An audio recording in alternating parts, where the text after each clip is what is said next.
At least 84 people are now confirmed dead after a shocking shooting spree at a Norwegian youth camp. The attack came shortly after a powerful blast in downtown Oslo claimed at least 7 lives. Police are holding a 32-year-old Norwegian man in connection with the attacks. It's thought he belongs, meantime, to a far-right movement. Have a look at your screen right now. An act of desperation as a man pleads for his life, but the gunman carries on with his brutal execution. Powerful picture right there. Now, some witness accounts suggest that there may have been an accomplice, but that has not been confirmed. RT's Daniel Bushnell is following the latest developments. The number of casualties estimated has skyrocketed. Witnesses initially said it was around 10. Since then, the numbers have gone up dramatically. The man dressed in police uniform apparently entered the Labour Party youth rally and began shooting indiscriminately. Dozens have been killed, and there have been horrific stories of people swimming for their lives, hiding in the bushes. People were wondering what was happening. Was it some balloons exploding, or is somebody playing a joke? And then everyone started to understand that people actually had been shot. The guy was dressed as a policeman, and he came across like he was trying to help us.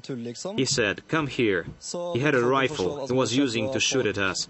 It was total chaos. I saw people being shot.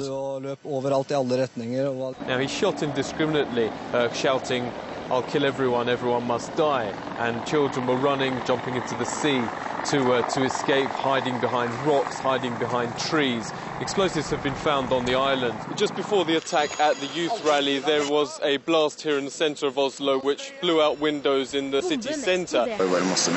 Right now I'm thinking about the cuts on my head, but of course it's horrible when these things happen. You don't really know what's going on, but you can assume there's been a bomb because of the serious effects.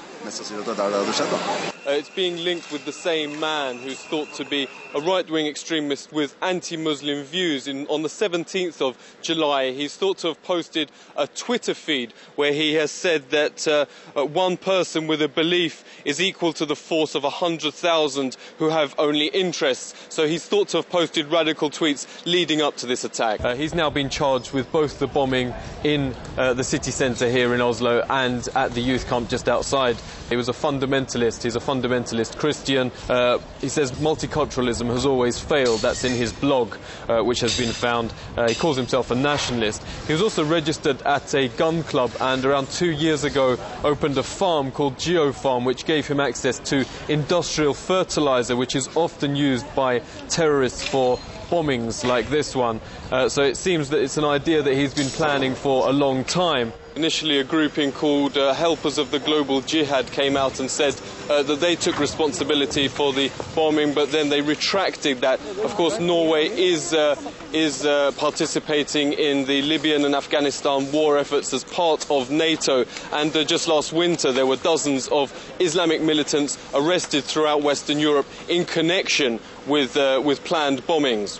Police have told people to stay out of the city centre to avoid using mobile phones. The exits to the borders of Norway were shut immediately after the blast, and roads leading into and trains leading into the capital were also halted. Now we've heard that soldiers are on the streets with machine guns, police also, and it's being called the worst attack since World War II, perhaps the worst shooting spree in history.